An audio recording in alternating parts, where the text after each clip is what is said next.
it feels to me like, just based on what I'm seeing, that the audience is rooting for this relationship to work. You know, it feels to me like we liked you because you did give him another chance. You know, you were somebody who was able to sort of look beyond his past. And there was something that you saw in him that made him, you know, a worthy candidate to be your mate. Yeah. And it's one of the reasons that I like you, because you're not like everybody else. You're not somebody who just sort of assumes that he's a bad person because of his history.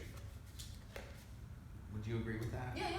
Totally. Yeah, so it feels to me like our protagonist is the relationship, and things are gradually getting worse as the scene goes on.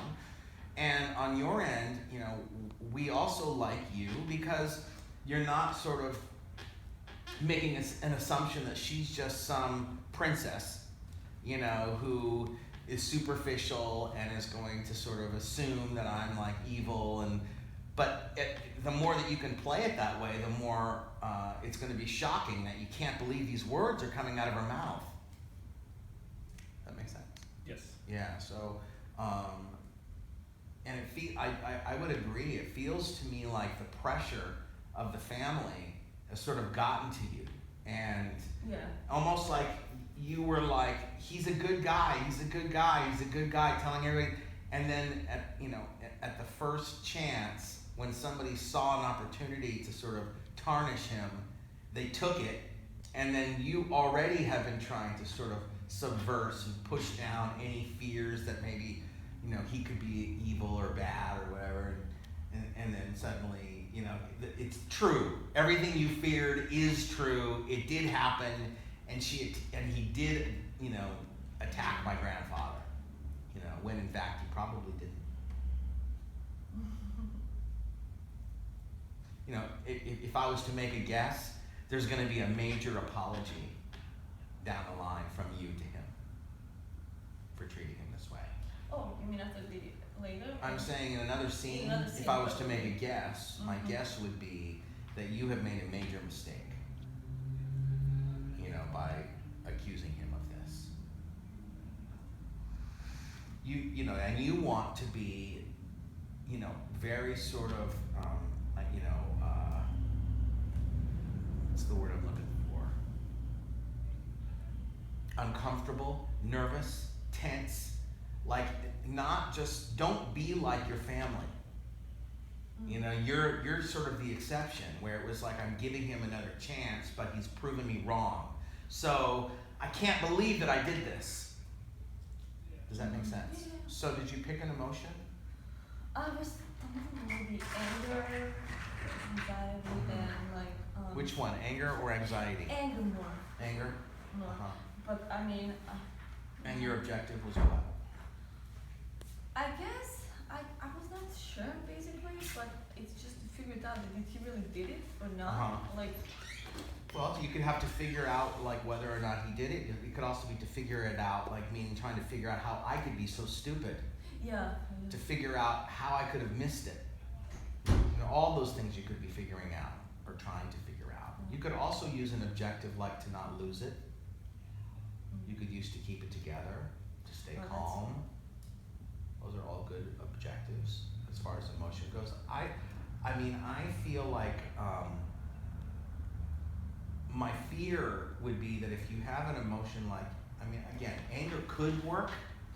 I probably would suggest that you tried it with anxiety first, because there's an innocence to that. Oh yeah. Oh, you know, like a what's that? More nice than looking. Well, yeah, no, it's a nicer quality, and but I still think you have to be very unnerved and freaking out at him, but it's coming out of tension. Oh. What'd you pick? My emotion was disbelief and to figure this out. That's good. Okay, so another way to go would be the emotion of shock. Yeah, I You kind of know, had that as like, it's kind of like a B choice, but. Yeah. Okay. And so disbelief or shock, and to figure this out, and I'm okay with that. That could work.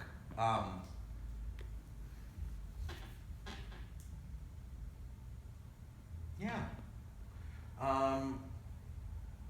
Just trying to think if there's what we don't want to what we want to make. Excuse me. I'm sorry. What we want to make sure that's coming from you in the scene is this sort of. This can't be happening. Yeah. You know, there's no way these words are coming out of her mouth. Yeah, and that was where I was going. Like, you know, the elongated version of to figure this out is the where is this coming from? Yeah. This doesn't sound like this person that I know at all. And you know, as the scene goes on, she keeps sort of affirming it over and over and over again that she is accusing you. Yeah.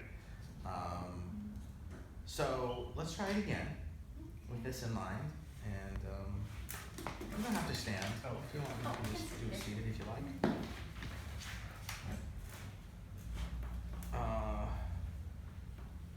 Trying to think what else I would say to you. I would say on your end, very emotional, very freaked out, and on your end, totally opposite to that. Somebody who withdraws. You know, kind of a haha, what's the joke? Well, I mean, not. My concern would be that you're playing it too light. I'm saying, when people are uncomfortable, they can go one of two ways. They can get very animated, or they can crawl into a cave. Oh, good. All right. So, I'm just saying that we don't want two people that are too much alike. Gotcha. So if you're going to be the sort of emotional, wound up, freaking out, then you have to be the more introverted, wow. Yeah. Like, I got you. Make sense?